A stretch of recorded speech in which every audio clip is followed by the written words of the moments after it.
The third day is over. You have 7 more left to work. Tomorrow, the 4th day, is a very important day for you. You will start practicing Vipassana. That means you will start entering the field of Panya, wisdom, insight. Whatever you practiced for these 3 days was a very important prerequisite for your work tomorrow. The actual work starts tomorrow. These 3 days you were preparing yourself to start the actual work of Vipassana meditation.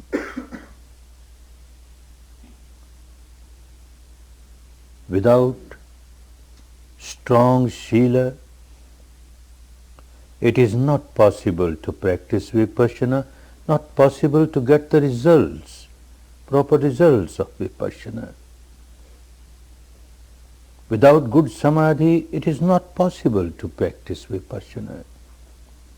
Therefore, these 3 days, you are observing your 5 precepts, the Sila that you had taken on the first day. This was the foundation. Stronger the foundation, the stronger the building will be on the foundation. So with a strong foundation, you started working with Samadhi, practicing Anapana. Sila is necessary to have right type of Samadhi. Even 25 centuries back in India, and so also to some extent even today, there were teachers, there are teachers who give no importance to Sila. They say, not necessary, you do whatever you like, whatever you feel pleasant to you. Carry on. But still you can meditate and get all the pleasant experiences of meditation. The aim is to get some pleasant experience of meditation. But Vipassana is not for that.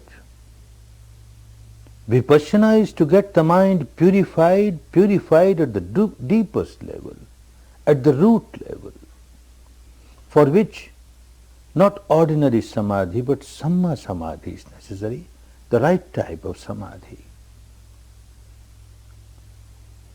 So perfect Sila is necessary for right type of Samadhi, and right type of Samadhi is necessary to develop Panya. And Panya is necessary to reach the final goal of full liberation, full enlightenment.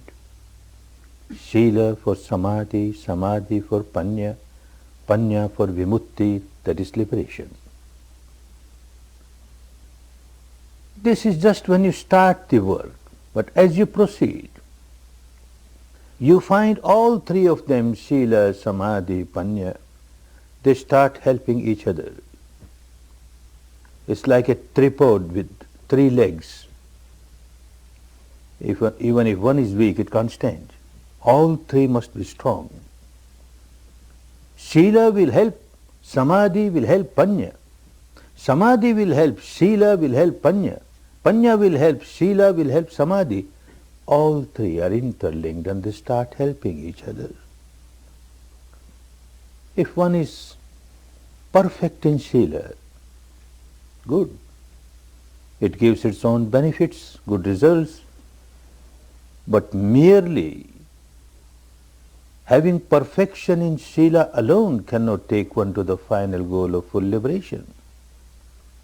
One is perfect in Sila and has very deep experience of Samadhi, yet this also cannot take to the goal of full liberation. Panya is necessary. This person who became fully enlightened, Siddhartha Gautama. His life was full of Sila even from the young age, childhood age. And then he practiced Samadhi, living the householder's life. He went to different teachers. The highest Samadhi of those days, 8 absorption Samadhis. He practiced all that. And yet he found that he is not fully liberated. Because he noticed at the depth of the mind, there are sleeping defilements, which are like sleeping volcanoes. So long as these volcanoes are there, they can erupt any time, will overpower you. And again you will be full of misery. Roots have to be taken out. Roots of impurities at the depth of the mind has to be taken out. And for that, he continued his search and rediscovered this technique of Vipassana. This is Panya. Only by practicing Vipassana, he could develop his Panya and become an enlightened person. Otherwise, it would have been impossible.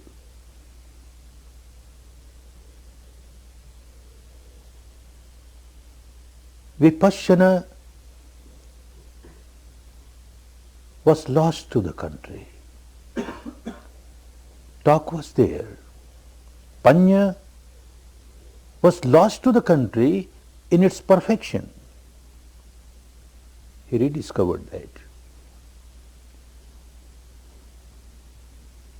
3 parts of Dhamma, the Eightfold Noble Path in Shila, which was there. 3 parts of Samadhi, the Eightfold Path, were there. Now another 2 parts which come under Panya, that is Samma Sankappo, Samma Ditti, Samma Sankappo, right type of thoughts. When someone comes to a course like this, initially, at the surface level of the mind, there are certain impurities which keeps one very agitated. Some impact on the mind of some incident. And then one starts observing the respiration, the thoughts become very predominant, and many a times the thoughts are full of defilements. In some cases there might be anger, in some cases hatred, in some cases lot of sadness, depression, in some cases maybe passion. These thoughts keep on overpowering, and you try your best to come back to respiration. Thoughts keep on overpowering, you come to respiration. 1 day, 2 days, 3 days, you find not that all the thoughts have gone away, but the pattern of the thought has changed now. It is not as violent as it was before. Thoughts are still there, but now thoughts are mostly pertaining to Dhamma, pertaining to the path. One starts understanding what the path is, how I should meditate, what is the proper way of meditation, what are the difficulties, all that keep coming in the mind.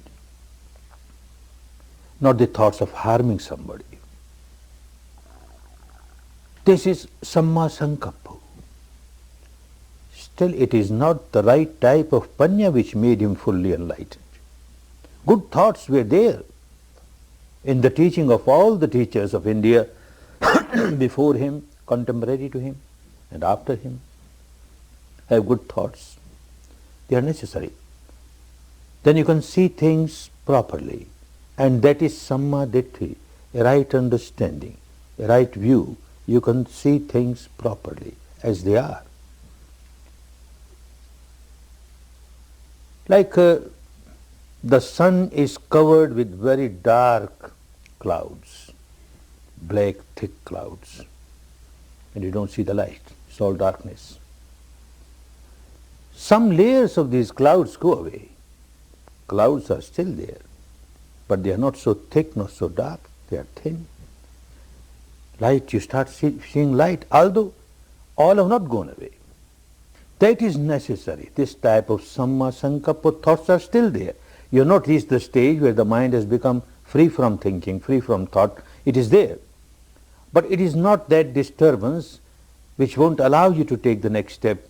And the next step is samma ditthi, the right understanding of the reality as it is.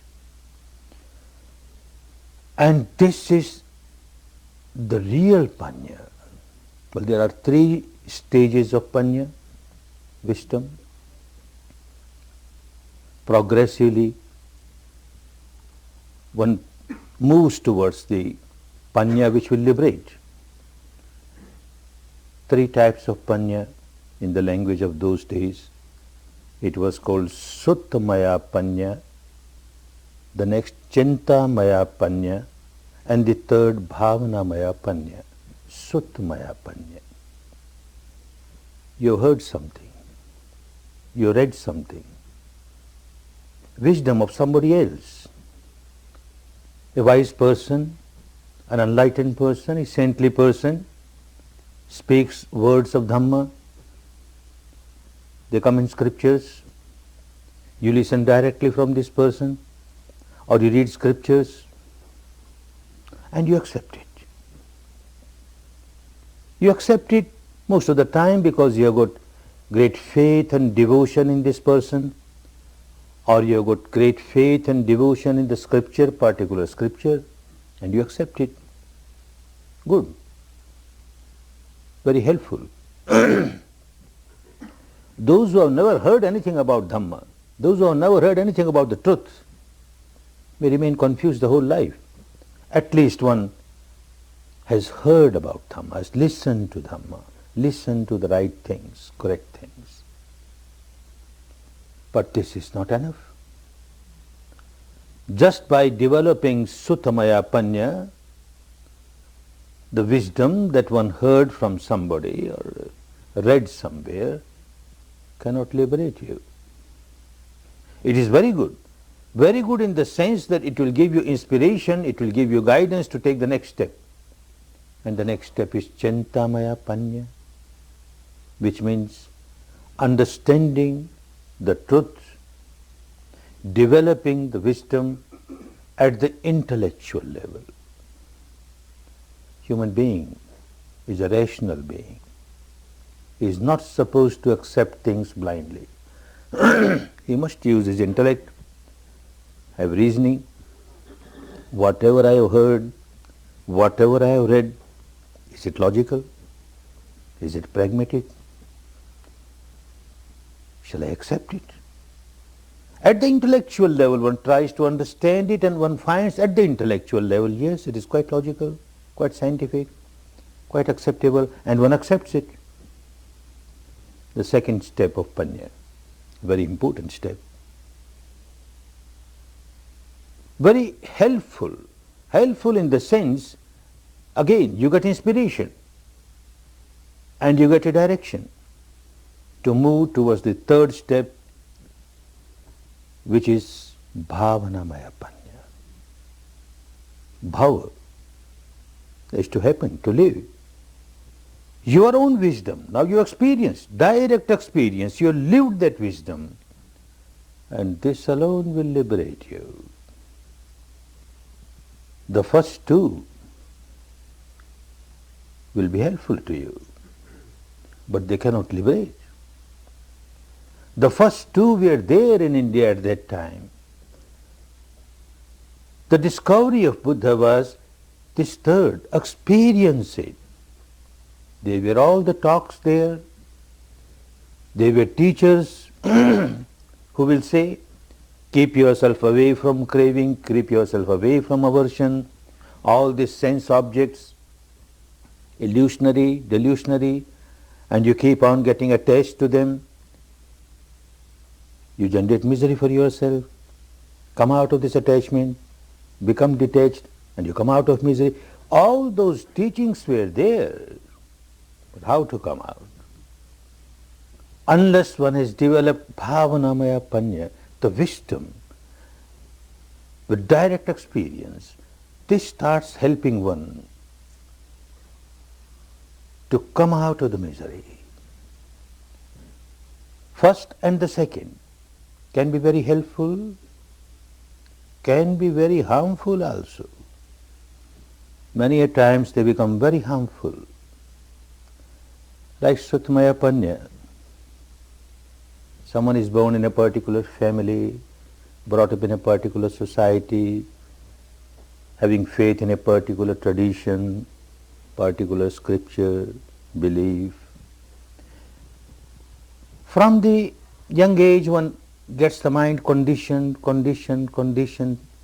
with all those acceptances, all those philosophies, beliefs, dogmas, and one starts feeling that this is perfectly all right. All other traditions are useless. They are not correct.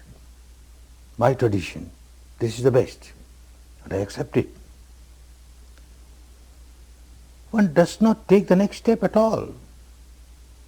One feels perfectly satisfied. I have accepted the truth that our scripture says, the truth that our saints have said, the truth that the founder of our religion has said. It is wonderful.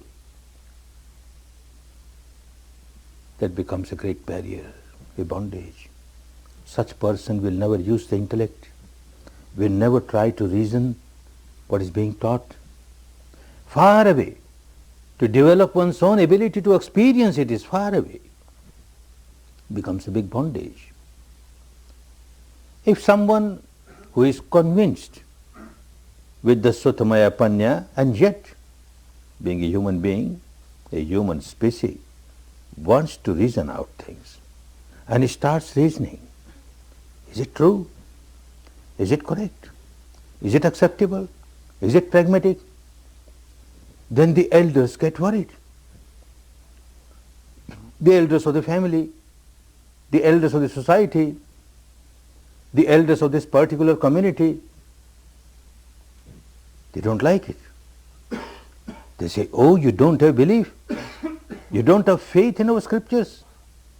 You don't have faith in the founder of our religion. If you doubt, then you know what the result will be. After death, you will go to hell. And then a description of hell is given. So terrible. And he says, no, Baba, no. I don't like to go to that hell. I accept reasonable or unreasonable, pragmatic or non-pragmatic, anything I accept. I don't want to go to hell. So poor fellow, he accepts it out of fear. Same very elders, they got another way.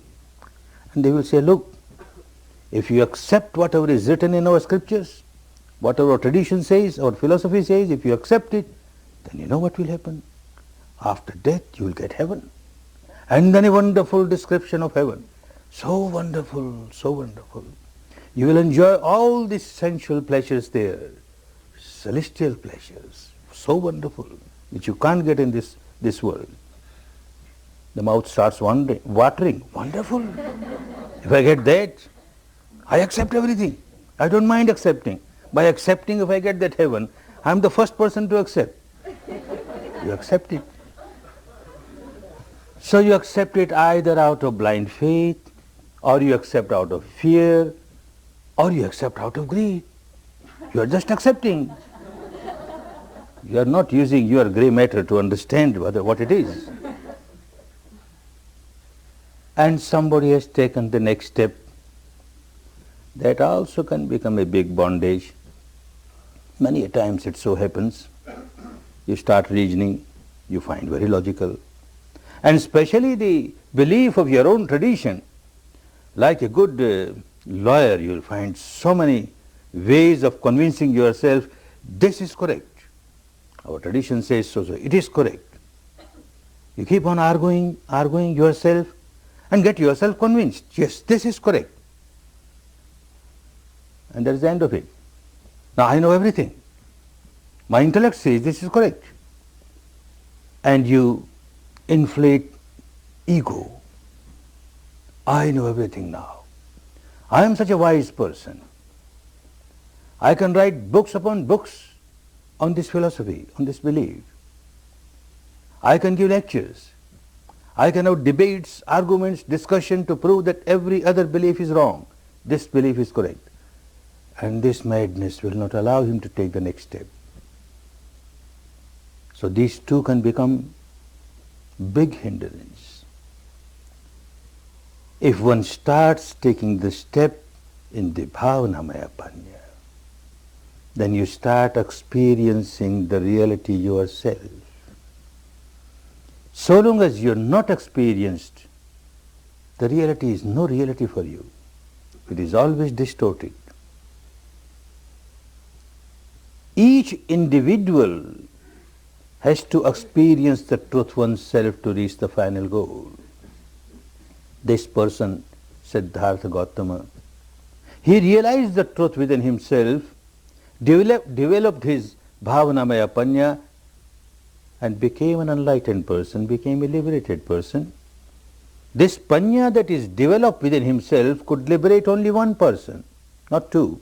And that one person was Gautama, Siddhartha Gautama, none else. None else can liberate it because of his wisdom. Others can get guidance, others can get inspiration, that's all right. But each individual has to develop one's own wisdom to reach the final goal of full liberation. One's own wisdom, Bhavanamaya Panya, the wisdom that you lived, you experienced. This alone can break the bondages of ignorance, of craving, of aversion, of negativity. This alone can eradicate all the miseries. This gives fruit, not the first, not the second. An example, someone very hungry has gone to a restaurant, got his seat, menu is placed before him, he goes through that menu. Ah, wonderful. The food prepared today is very delicious. His mouth starts watering. Wonderful. One incident. Now he orders for the food. It will take some time before it's served. And he looks around, people who had come earlier, they are already served food and they are taking their food and they are enjoying it. Certainly, the food is very delicious today. Look, everybody is enjoying. Again the mouth starts watering. Second incident. Third incident, the food is served to this person and he starts enjoying it. The first was Sutmaya Panya, that menu card only he had read. He had not tasted it. The second Chintamaya Panya, his intellect sees, because he has seen people when they enjoy something, their facial expressions are of this type, and look, these people are enjoying because their facial expressions say that they are enjoying it. Certainly, it must be very delicious. He has not tasted himself. Only the third time when it was given to him, he started eating it, tasting it, then yes, he started really enjoying it. This is Bhavanamaya Panya. The first and the second cannot make you taste the reality. Another example, someone is sick, goes to a doctor, doctor examines, and then writes medicine, a prescription on a paper. Very happy, comes back home, has great faith in the doctor, nothing wrong, one must have faith in one's doctor, physician. But how when this faith becomes blind faith, devotion becomes blind devotion?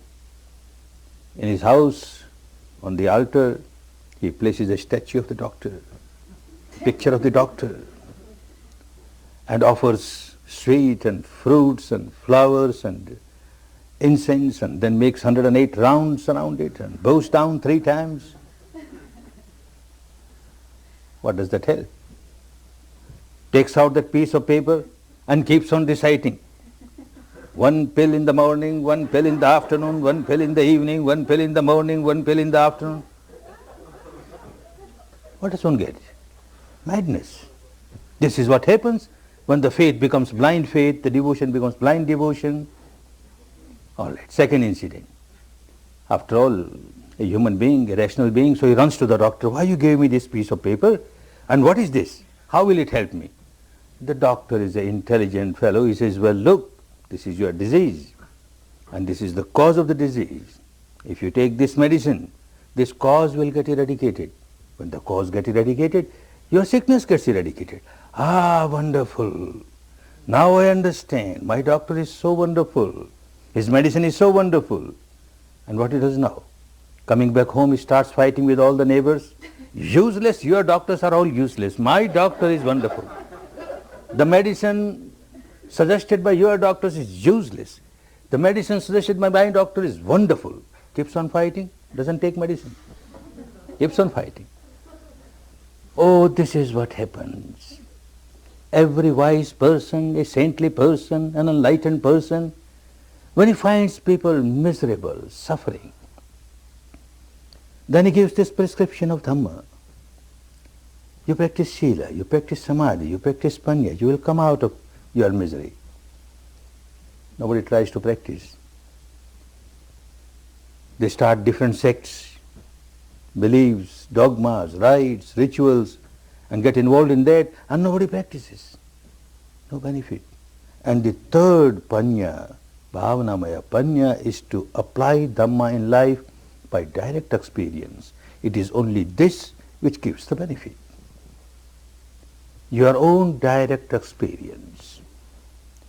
Now the difficulty comes, how to have direct experience? Direct experience of this mind-matter phenomena. How a constant interaction is going on, and because of that, how the negativity gets originated and then it starts multiplying, starts overpowering you, and how with the understanding of that you can stop the arising of this negativity. Even if it has arisen, you won't allow it to multiply and overpower you. All that has to be experienced, and that is all that is happening at the depth of the mind. You must develop a faculty, an ability, capability to experience it. These 3 days, this is what you were doing. Unless you have that capability, that faculty, you can't practice Vipassana. Not possible. Like if you don't have your eye faculty, you can't see anything. If you don't have your ear sense faculty, you can't hear anything. Similarly, this mind faculty which takes you to the depth of the mind and matter interaction, unless you have this faculty, you can't. An example. 2 friends, young boys, very poor, live the life of beggar. They go around and beg food. One of them is blind, birth blind. One day it so happened that this friend who was blind, birth blind, he had very high fever. So the other friend said, all right, you stay here. I will go around and beg food and then we shall eat together. He went. And it so happened that day, a housewife felt very compassionate and she offered a very sweet dish. In our country we call it kheer, a pudding prepared from milk and rice and dry fruits and sweet, etc. This was offered. He was very happy. He enjoyed it. But this is liquid and he has no container to take for his friend. So he could not bring to the friend. Came back and very honestly told him, today in the begging I got this kheer, so delicious. But sorry, I could not bring for you. I had no container. All right, you didn't bring. But tell me, what is this kheer? You don't know what is kheer? I don't know what is kheer. Oh, it is white. Because made of milk, so white. White. Hey, what is white? You don't know what is white? I don't know what is white. It's not black. But what is black? You don't know white, you don't know black. What sort of person you are? I don't know what's white, what's black. Birth blind. How can I know what's white, what's black? He was looking here and there and he saw one white duck, caught hold of it and brought, look, white like this duck, white like this duck. He has no eyes, how can he see what is white and what is this duck? He uses his fingertips, passes his hand over this duck. Ah, now I understand what is white. White is very soft, very soft. Hey, what's soft? What softness has got to do with white? You said it is like this duck, and I touched it, it is so soft, and now you say why it is not soft. How can I understand what is white? Oh, you mad fellow. I told you white is like this duck, and you can't understand it. All right, let me examine again. And he examines again. From the beak he starts up to the end of the plume, the whole body. Ah, now I understand. It is crooked. Why it is crooked? So for all those people who talk of high philosophies, but have never experienced anything because they don't have the faculty to experience it, for them the truth is always crooked. The whole life the truth will remain crooked. They can't understand. This faculty to experience the truth is very important, and this is what you started doing. If you are just working with your Shila and don't take the next step of Samadhi, you would not have got this faculty. You started with Samadhi, and if you had worked with the Samadhi with some object of imagination, verbalization, visualization, again you would not have got this faculty because you worked with the reality pertaining to your own mind matter phenomena. And you started working on this area with the breath, which is truth, and you are experiencing it. Then the touch of the breath, you are experiencing it. And now the third day you started feeling sensations, the biochemical reactions here.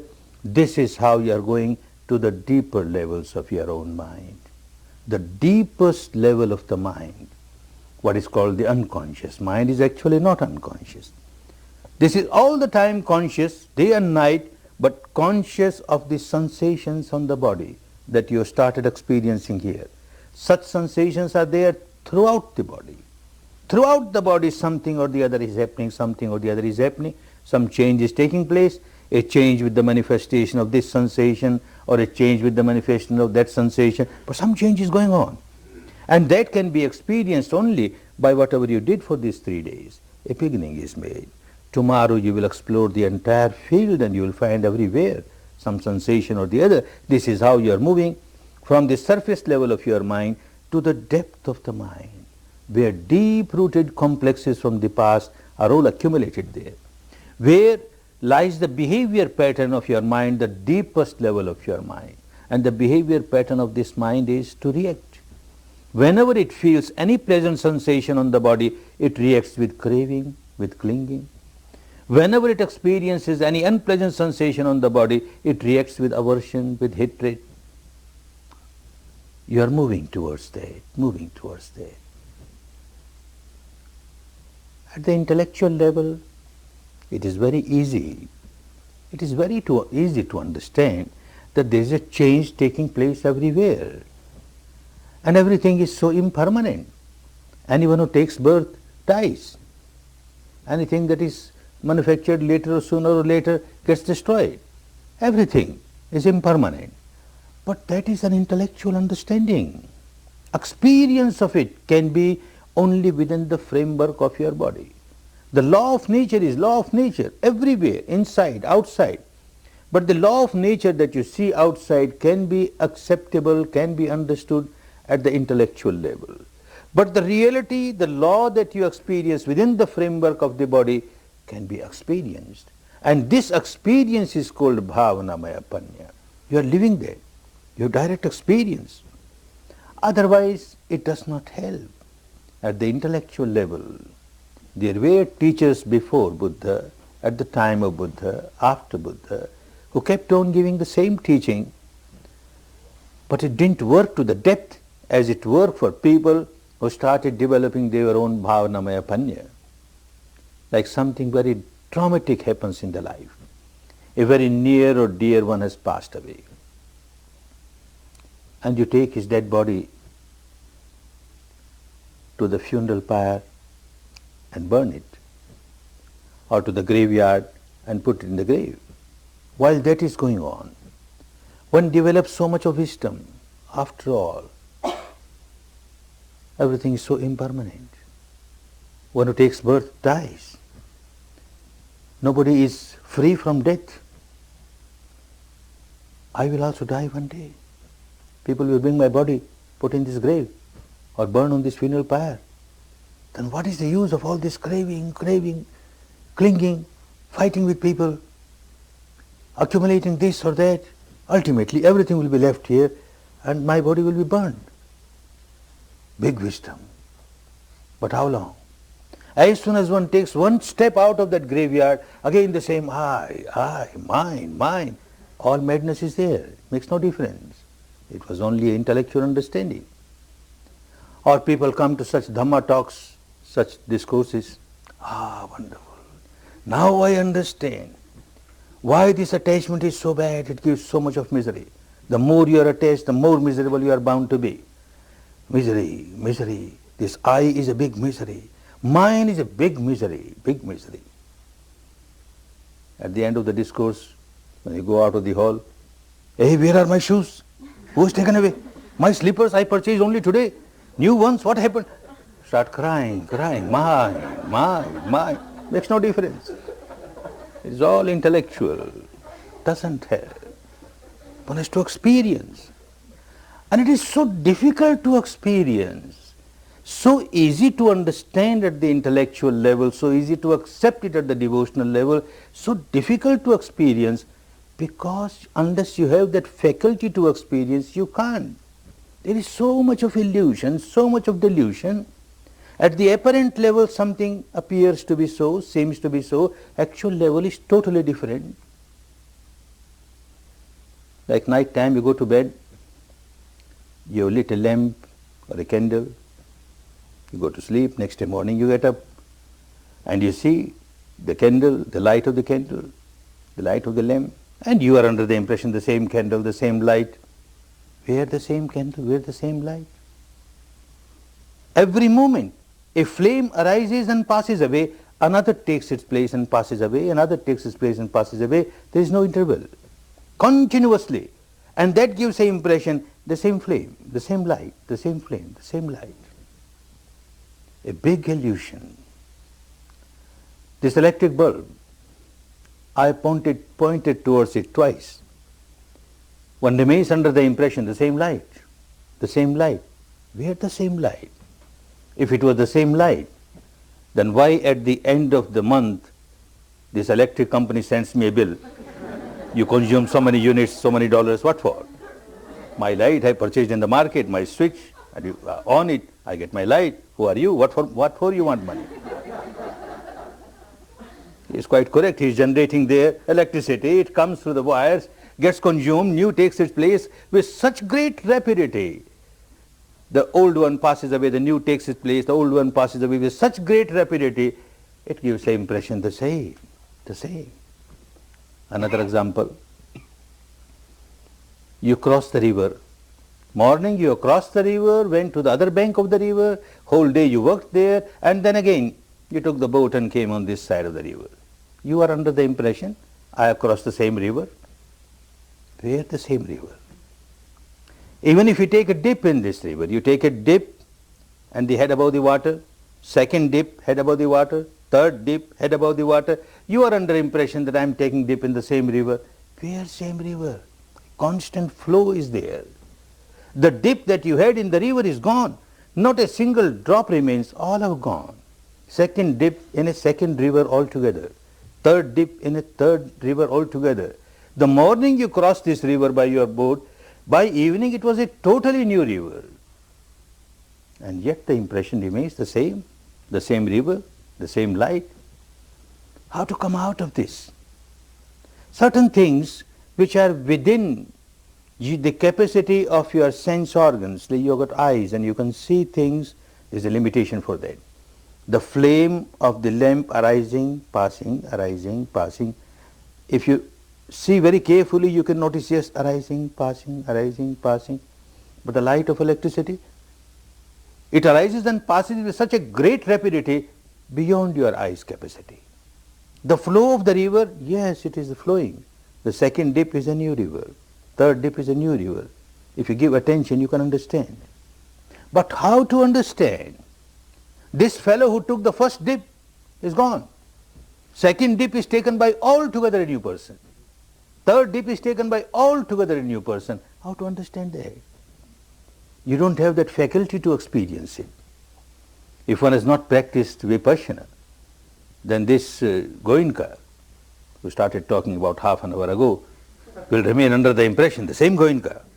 I am the same Goenka. The same Goenka was yesterday. The same Goenka was 1 year ago, or 10 years ago, 50 years ago, 60 years ago, 67 years ago, same Goenka. Yes, same Goenka. Every moment this Goenka is dying, another Goenka is taking birth. Every moment this Goenka is dying, another Goenka taking birth. The entire physical structure made of these subatomic particles arising, passing with such great rapidity, such great rapidity. This speed creates illusion, delusion, confusion. One cannot understand the reality. Even if one accepts the reality at the intellectual level, because the scientists have said so, the entire material world, there is no solidity, it's only wavelets, wavelets, wavelets. The modern scientist says so. Well, an enlightened person like a Buddha has said so. There is no solidity anywhere, just wavelets, entire universe, mind and matter, nothing but wavelets, vibration, vibration. Because you have got faith in them and you accept, that doesn't help. You have to experience yourself. And this is what was done by him to reach the final goal of full liberation. And that is what everyone has to do to understand the real change taking place. Every moment changing, changing, changing. With great rapidity, changing. A child is born. You see the child, beautiful, tender. You see the child after 10 years, a big change has come. And you see with the interval of 20 years, big change, 30, 40, 60, 80 years, unbelievable. The same child, how he became like this. And how he became like this. Not that at the end of every 10 years, he went to bed and some God Almighty passed a magic wand over his body and he got a changed person. Nothing doing. Every moment change is taking place, every moment changing, changing, changing, decaying, decaying, growing, decaying, growing, decaying. This is the law of nature. This law of nature, if one accepts at the intellectual level or at the devotional level, does not help at all. It is just an intellectual pleasure, intellectual entertainment, or a devotional pleasure, a devotional entertainment. It won't help. But at the actual level, when one starts experiencing it, it makes such a big difference, such a big difference. And this is what he did. What you have started doing is just a very tiny step. It's a long path. One has to investigate so much deep inside to understand what this material structure is, what this mind is, and what interaction is going on at a very deep level. And this made him fully enlightened. Dividing, dissecting, disintegrating, dissolving, he reached the stage where he came to the ultimate truth pertaining to the matter, the ultimate truth pertaining to the mind, the ultimate truth pertaining to the mental contents, the mental concomitants which arise with the mind. And then it transcended that and experienced something which is beyond mind and matter. For the matter, dividing, dissecting, he came to the tiniest subatomic particle of which the entire body is made, the tiniest, to which he gave a name, Kalapa. Kalapa means a unit, a material unit. Tiniest material unit which cannot be further separated. He called it Atta Kalapa. Atta means 8. 8 things joined together make this unit, and these 8 things cannot be separated. They are always together. The 4 basic elements like earth, water, fire, air, and each one has its own characteristic, joined together 8. These characteristics are more important, and that can be experienced. When one reaches to that stage, then it becomes easy to understand the mind also at the ultimate level. This is the reality of the mind at the ultimate level. This is the reality of every mental content at the ultimate level. And this made him understand what is this mind-matter phenomena. With such a great rapidity, all wavelets, wavelets, wavelets, but with such a great rapidity, things arise, pass, arise, pass, arise, pass. He says, by the time I snap my fingers, or by the time I blink, this tiny little subatomic particle arises, passes trillions of times, trillions of times. A Western scientist also has come to the same conclusion. A professor in Berkeley University, he was studying, trying to understand how this atom is working. This was clear to the scientists of the West a century ago, that there is no solidity in the material world, mere wavelets, wavelets, wavelets. He was eager to know, very inquisitive to know the tiniest particle, how many times it arises and passes in 1 second. And to find out that, he invented a instrument which he very rightly called bubble chamber. Like bubble, it arises, passes, passes. And with the help of this bubble chamber, he could find out and then announce that this tiniest atom, it arises and passes in 1 second, 22 zeros after 1. 22 zeros after 1. And here another scientist in the East says that by the time I snap my fingers or blink my eyes, trillions of times it arises and passes, arises and passes. They came to the same conclusion. And yet what a great difference. What a great difference. Quite a few students from this part of the world, California, Berkeley, they came to India, took courses when they heard about this professor, and he is a very renowned professor. He passed away recently, and he got Nobel Prize, and Nobel Prize is not given to any Tom, Dick and Harry. Somebody must have invented something which people didn't know. So he was a very famous man. So out of inquisitiveness, they went, curiosity to see this person who reached the stage which an enlightened person reached, and they found him a bundle of misery, full of tension. Why he could not come out of his misery? Why he could not come out of his tension? Whereas somebody coming to the same conclusion got free from all miseries. Because Bhavanamaya Panya was missing. He had come to this conclusion with the help of his apparatus, his instrument, the bubble chamber. He has great faith in this bubble chamber. He has great faith in his own intellect, and he says it is so. But this person is not using any scientific instrument or apparatus, only his experience, direct experience, and this makes all the difference.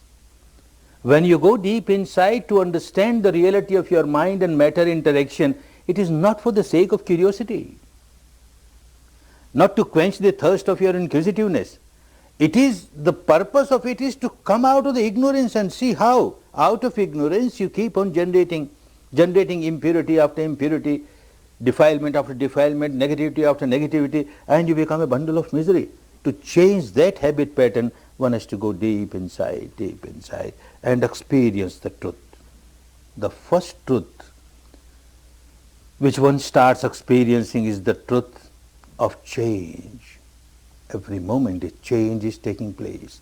The entire mind-matter phenomena, constantly changing. And that is understood at the experiential level. Everything is changing.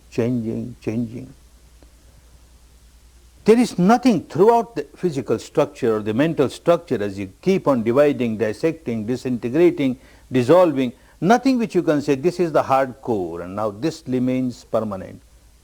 You keep on exploring. If there is any hard core, let me see, let me experience it, and this is what the Bhavanamaya Panya will do. The anicca, the change, is experienced now. The change is not accepted merely at the level of intellect, not accepted merely at the level of devotion, at the actual level. Change. Initially, you come across very solidified, intense, apparent reality. This body, so solidified, made of bones and flesh, etc., etc. And what you feel on the body, all solidified, intense, like pressure, like heaviness, like numbness, like heat, like pain, all solidified and intensified. As you started observing here, you will start observing things throughout the body, and you observe objectively, not that all the time you will observe objectively, it takes time, but you start working on that. Few moments you get when you observe really objectively. And as you are observing objectively, you find the mind is becoming sharper and sharper. And as the mind becomes sharper and sharper, it starts experiencing subtler and subtler reality. The intensity, through the intensities, through the solidity, you start piercing, penetrating, and you start experiencing subtler reality, subtler reality, subtler reality, till one reaches the experience where the entire material structure, the entire mental structure is nothing but vibrations, vibrations arising, passing, arising, passing. Bubbles arising, passing, wavelets arising, passing, constant flow, constant flux. Then you are experiencing the truth of impermanence. It is not merely an intellectual game. It is not merely an emotional or devotional game. It's the actual experience of the truth, that what you experience within the framework of the body is a constant flux, a constant flow, every moment changing, changing, changing, changing. Then the madness goes away. Madness of what? Madness of attachment towards this physical structure. Madness of attachments towards this mental structure, the combination of the two. Something which is so ephemeral.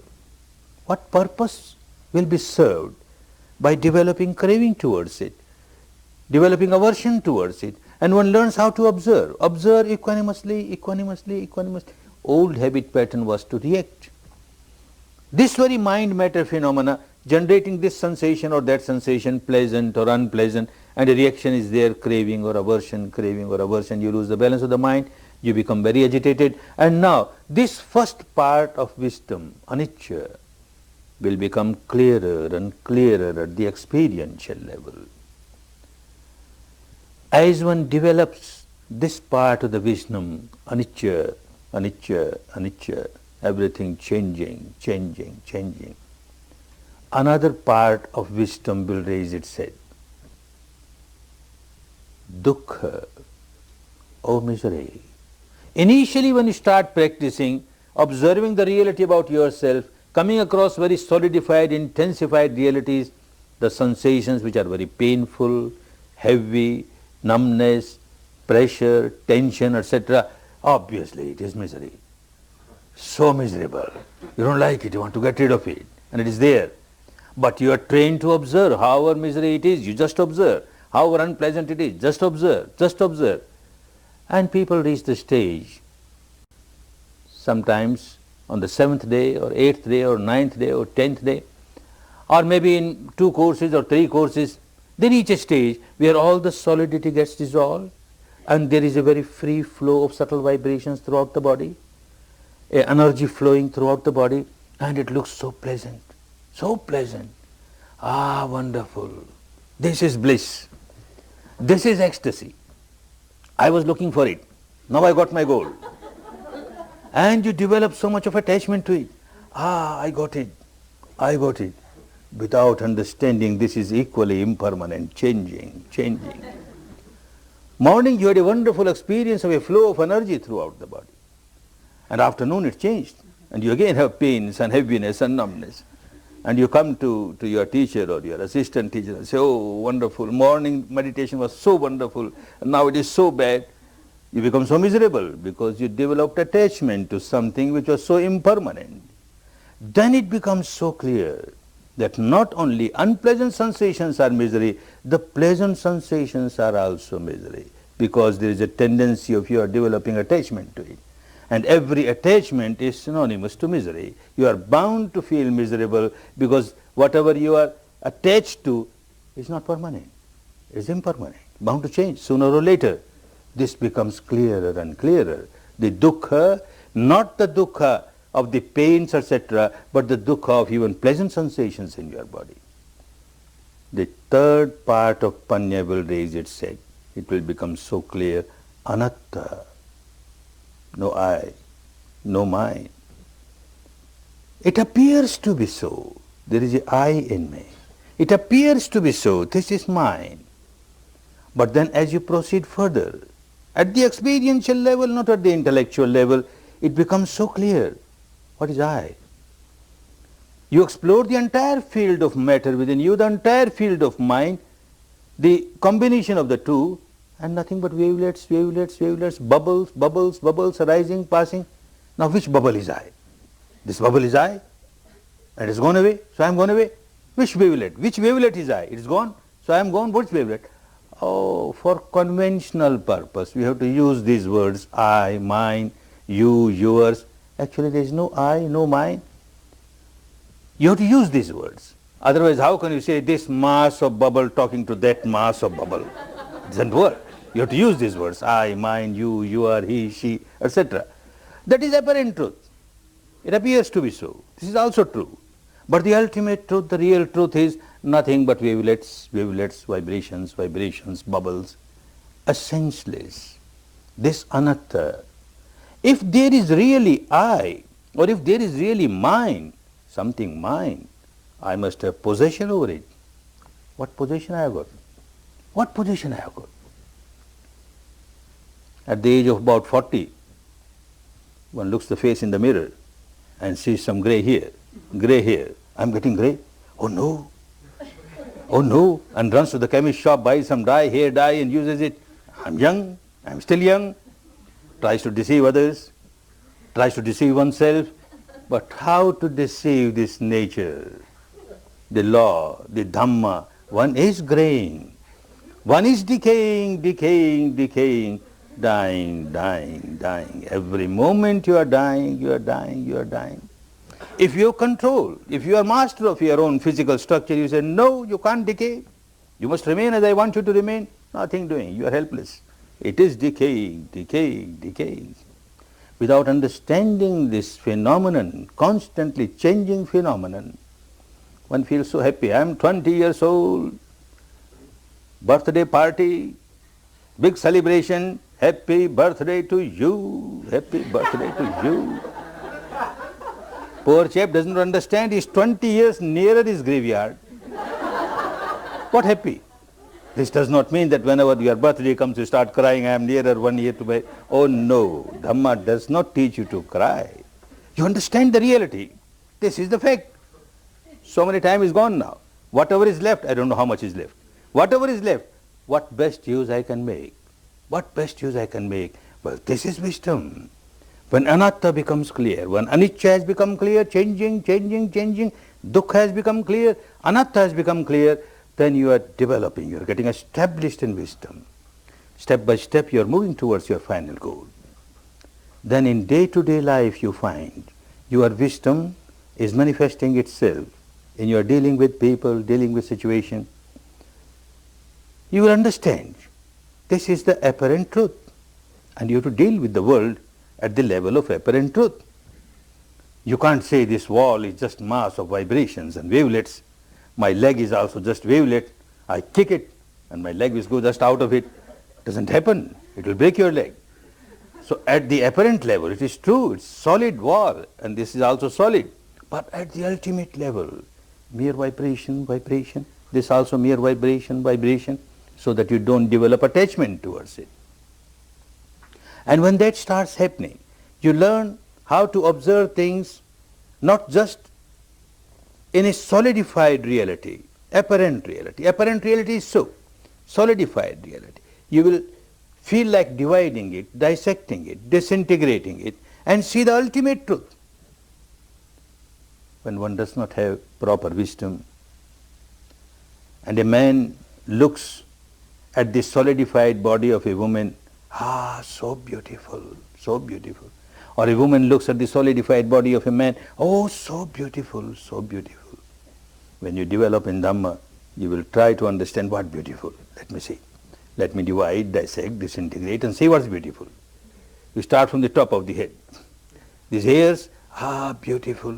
Blonde hair, or brunette hair, or silken hair, or dark hair, or this hair, or that hair. One hair has come out. What beauty! You feel like throwing it away. Poor girl, as she was preparing breakfast, a part of this grass fell in the breakfast. And he offered to the hubby.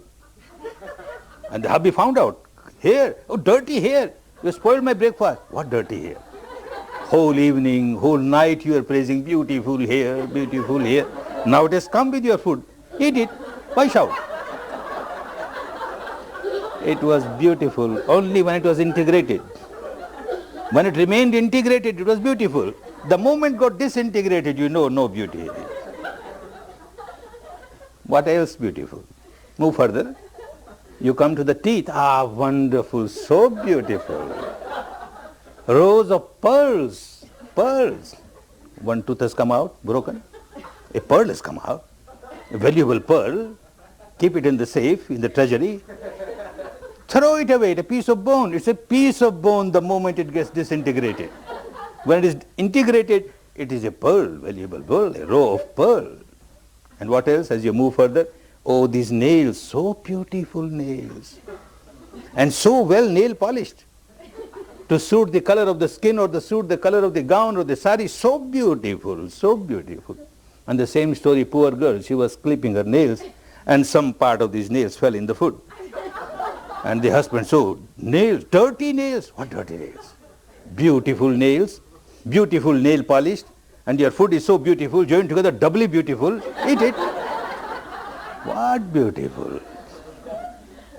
What is beautiful? A student comes to me and says, in the West, you know what we say is beautiful. Tell me what is beautiful. Please don't talk about these things. In the West we say beauty is 1/16th of an inch deep. This skin looks so glossy, so smooth. This is beauty. Is it? Take a razor, peel little bit of it and see what beautiful. You feel like throwing it away, you can't keep it. What beautiful? Is there anything beautiful inside? If there was anything beautiful, it should come out through this hole or that hole. From which hole, what beauty comes out? What beauty comes out? The nature is really very kind to us. Otherwise, if whatever is inside, it was outside, and whatever is outside, it was inside, what would have been our condition? Fighting with the crows, the eagles, the vultures, the dogs, life would have been horrible. What is beautiful? This does not mean that Dhamma will teach you that you start hating people. Oh, you not beautiful, you are ugly, you are mass of bubble. I am also mass of bubble.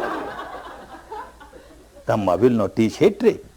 As you go deeper and deeper in understanding, develop your panya, mind becomes purer and purer, and pure mind is full of love, infinite love, full of compassion, infinite compassion, full of joy, sympathetic joy, infinite sympathetic joy, and infinite equanimity, balance. You can't hate anybody. Mere love, goodwill, compassion, love, goodwill. The path takes us to that stage where we come out of our misery, we come out of our defilements and live a real liberated life, an enlightened life, a good life, good for us and good for others, for which each individual has to work. Good that you have come here to work, you made a proper preparation these 3 days, and tomorrow you will be entering the field of Panya, starting Vipassana. But understand, when you start Vipassana, don't expect that as soon as you start observing the reality, you will see trillions of subatomic particles arising and passing. And oh no, no, no. Initially you will have all these pains and pressures and heaviness, and slowly they will get disintegrated. You will feel a flow of energy, but don't expect anything. Let it happen as it happens, from moment to moment, from moment to moment. Just accept the reality from moment to moment, from moment to moment, and leave it to nature. Leave it to Dhamma. You just accept whatever crops up at this moment within the framework of your body, free from all imaginations, free from all verbalization, free from all visualizations, the reality as it is pertaining to your mind matter phenomena. And certainly this technique will help you and take you to the final goal. Make best use of the time, the wonderful time. You are given 10 days of your life. You must get best result of these 10 days, and you will get best results. Work diligently, work ardently, work patiently and persistently, and come out of all your bondages, all your miseries, to enjoy real peace, real harmony, real happiness, real happiness.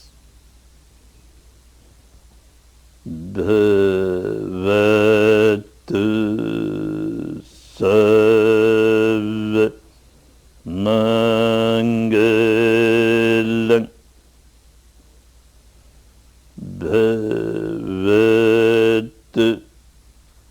Sarva Mangalam Bhavatu